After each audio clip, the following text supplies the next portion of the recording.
Faster than a speeding bullet. More powerful than a locomotive. Able to leap tall buildings at a single bound. Look, up in the sky. It's a bird. It's a plane. It's Superman.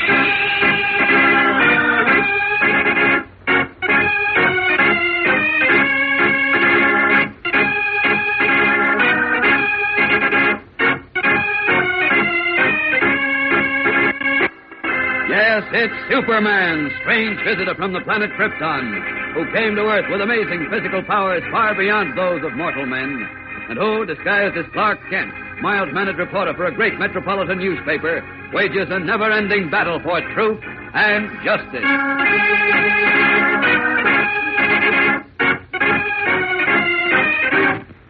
Today, Superman, in his guise of Clark Kent, is with Police Inspector Henderson when the unseen menace strikes again. Great Scott, Inspector.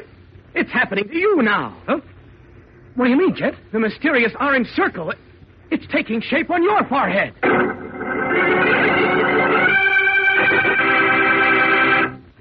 Gang, did you know that there is a giant eye which gazes up into the heavens and sees there, who knows, maybe the secret of life itself? Yes, that's right. This giant eye is the new Hale telescope, largest on Earth. It was designed and built to enable man to peer into the heavens and there to see and examine the most distant parts of the universe.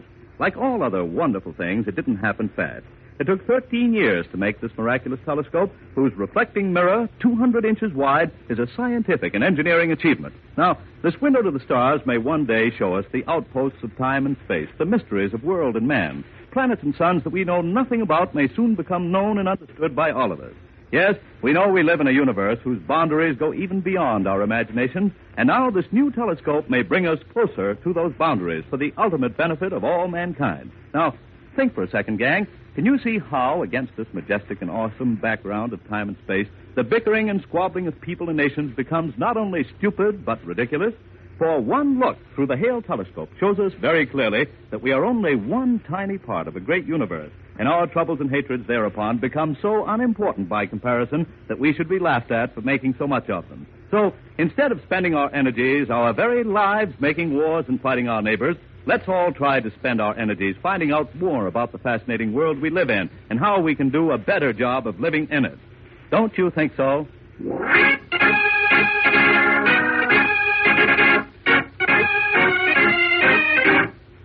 And now, the adventures of Superman.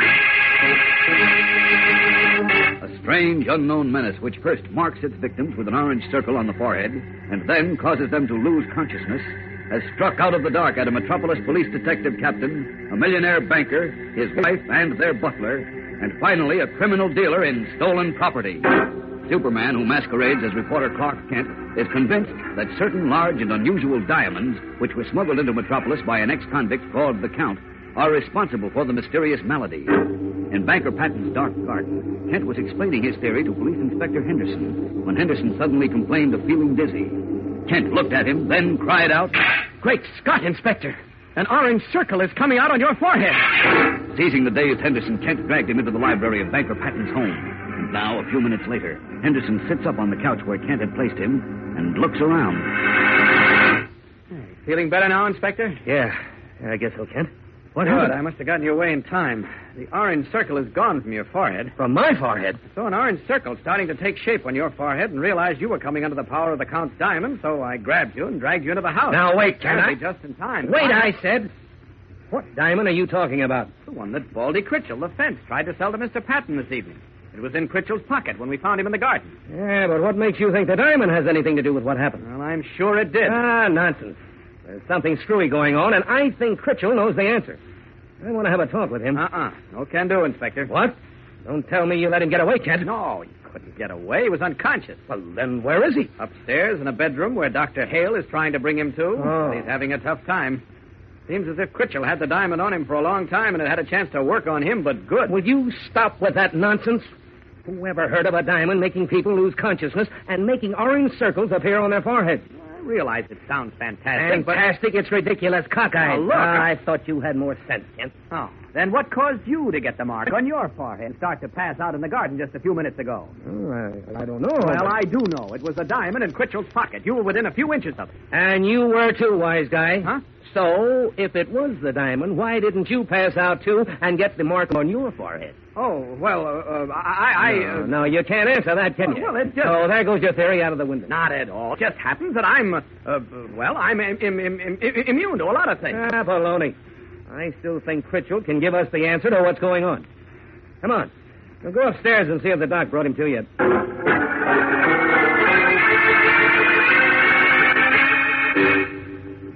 How about Critchell, Dr. Hale?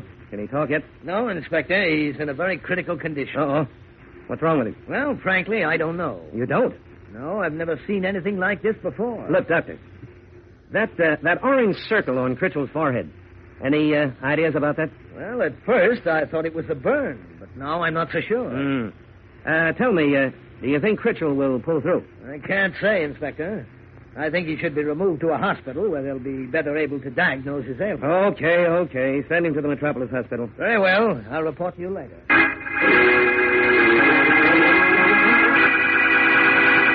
Well, this is a fine kettle of fish, Kent. I was hoping Baldy Critchell could give us the answer to all this screwy stuff. I don't think he knows, Inspector. He must. There was nothing wrong with Mr. and Mrs. Patton and their butler till he showed up. So I figure he did something to them. But Mr. Patton says Critchell did not touch them. Well, he might have used a gas. Oh, fine. Would he have used it on himself, too? No, but he might have been caught by the stuff. Accidentally, you know. Do you believe the Count used the secret gas, too, and without Donovan being aware of it? Well, it doesn't seem very likely, but... Likely. It's silly and you know it. Okay, wise guy. What is the answer, then? The diamonds, of course. They may give off some sort of ray. Look, Kent, don't start that nonsense again. It's the only possible explanation, and I can prove it. Oh, yeah? Yes. How?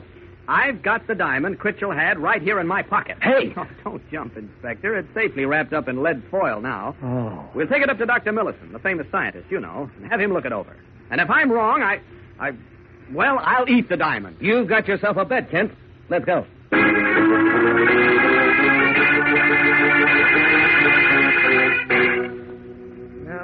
Keep back behind this shield, Inspector. Mm-hmm. If Kent is right and the diamond does contain some dangerous agent, you'll be safe here. I'm convinced Kent is dead wrong, Dr. Millison. And I'm just as convinced I'm right. Well, I'm inclined to side with Inspector Henderson, but we'll soon find out. Now, keep your eyes on those two coils on either side of the diamond. I'm going to turn on the current now.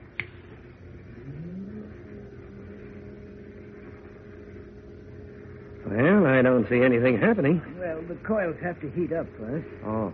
Yes. That's a most amazing diamond. What interests me are those fragments of stone or metal clinging to it. I've never seen anything like it. Oh, neither have I. But it's crazy to think it... Watch those flashes jumping out of the diamond. Great Caesar. Why, that means there is some active agent in the diamond. There is? I knew it. The magnetic coils have attracted it and set up a contact, you see. Why, this is amazing. What is the agent in the diamond, Dr. Millison? Well, I don't know, Kent, but Great heavens! What is it, Dr. Millison?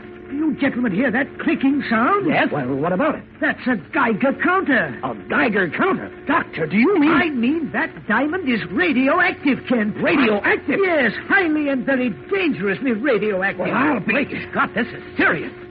There are several other diamonds like this somewhere in Metropolis. What? Hey, that's right, Kent. We've got to find the Count and those diamonds in a hurry, Inspector, because anyone who comes near them is in danger of losing his life.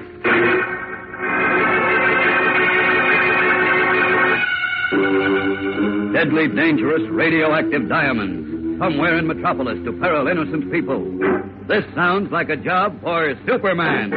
We'll be back in a moment for the startling climax of today's episode. So keep listening.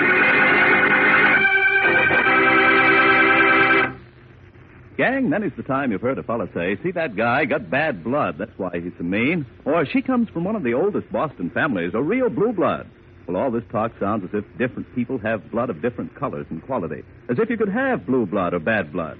So let's get it cleared up once and for all. It's not true. Science tells us that there are no differences in blood because of a person's skin color, the way he worships God, where he lives, or where he comes from. You can prick a fellow's finger and look at his blood. But you won't be able to tell a thing about him from that except perhaps the state of his health. Now, science knows this to be absolutely true. And if you ask your big brothers who are veterans, I bet they'll tell you it's true, too. For many of our fighting men received blood transfusions during the war from patriotic Americans of every race and religion, from rich man and poor man, professors and laborers. Your own brother may be alive today because of blood plasma given to him by an Indian or Mexican, Buddhist, Quaker, a Jew, or a Catholic. It hasn't made your brother any different, has it? Then why should it make the people who give it to him any different? There are 4 types, A, B, O, and AB. Anybody can have any one of these types of blood. Now, type O can be mixed with any of the other types, but the rest can't be mixed with each other, or the patient will die. So you see, gang, the only thing that counts when you're getting a blood transfusion is whether or not the new blood is the same blood type as yours. And don't ever forget that, will you, boys and girls?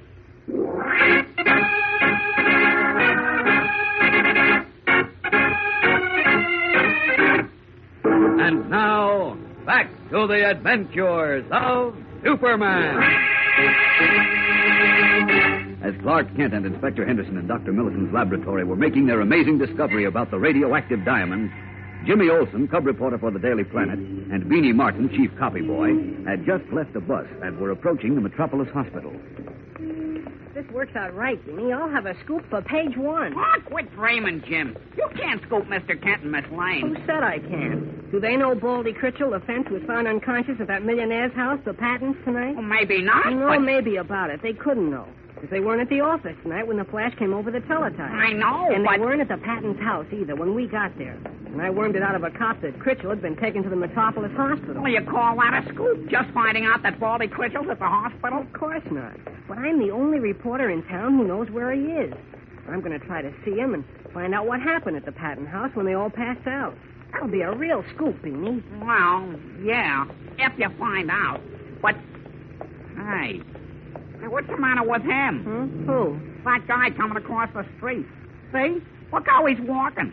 He must be hurt. Or drunk, maybe. Oh, yeah. Well, we better help him. He might get hit by a car or... No, he got across all right. Listen, Beanie. You know who that is? No, to you? Yeah, that's the Count. The guy who smuggled all those diamonds into Metropolis and almost got me killed by those gangsters when he slipped me the dummy package. Golly, are you sure that's him? I know it is. And that package he's carrying may have the smuggled diamonds in it. Come on, Beanie. Where you going, Jim? I'm going to grab that guy and call the police. Hurry up. Well, but golly, if he's a smuggler, well, maybe we'd better call the police first. And let him get away? Nothing doing. Come on, Beanie. I'm really going to make page 1 now.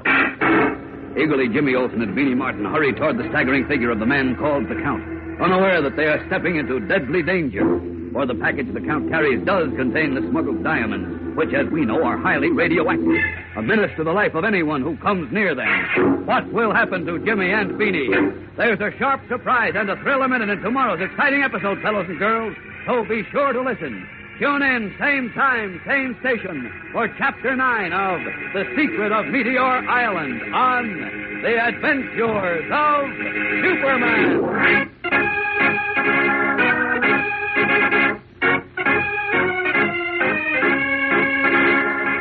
Superman is a copyrighted feature appearing in Superman DC Comics Magazine and is brought to you Monday through Friday at the same time. Watch for the Superman Adventure serial, soon to be shown at your local movie theater. This program came to you from New York. Stay tuned to your mutual station for Adventure Parade, which follows in just a moment. And right after Adventure Parade, you'll hear Tom Mix and his Ralston Straight Shooters. This is the Mutual Broadcasting System. Welcome back. I will admit that episodes like the last 2 are probably some of my least favorite in the series. Certainly, there's always a little bit of belittling and poo-pooing whatever Clark Kent says, even though he has a record of nearly always being right, or at least on the right track. Inspector Henderson in these last 2 episodes has been kind of at the worst of the series. It's like, well, I think, Kent, will you stop with that? That's just absurd. But I was going to say, no, Kent, that is just nonsense. And it's literally that way throughout the entire episode. Inspector Henderson's a police officer. He's not a scientist, so his acting like he has a perfect knowledge of the scientific situation is just silly. Now, I will say in Inspector Henderson's defense, not totally in his defense, but one thing you do have to keep in mind is that this was in 1948. We're just at the start of the atomic age. Naturally, with the symptoms described, we would automatically think of radiation poisoning. And I really had the idea that was what was going on, that there was something radioactive about the element, and I think probably most listeners had that idea. But the whole concept was really new to the world, and certainly to the world of Inspector Henderson. That said, if Inspector Henderson and the Radio Superman's world is anything like our world, he's going to have a lot of fun the next decade or so with all the advances in forensic science, just arguing with people and telling them everything they're saying is impossible. I have to say I'm eagerly awaiting the Meteor Island part of the story, given that we're in part 8 and we've been wandering around Metropolis. Alright, well that will actually do it for today. If you do have a comment, send it to me, Adam at adamsweb.us. Be sure and rate the show on iTunes, and pick up your copy of Powerhouse's Heroic Adventures Bundle as both an ebook or also as an audiobook through audible.com or the iTunes store. But from Boise, Idaho, this is your host, Adam Graham, signing off.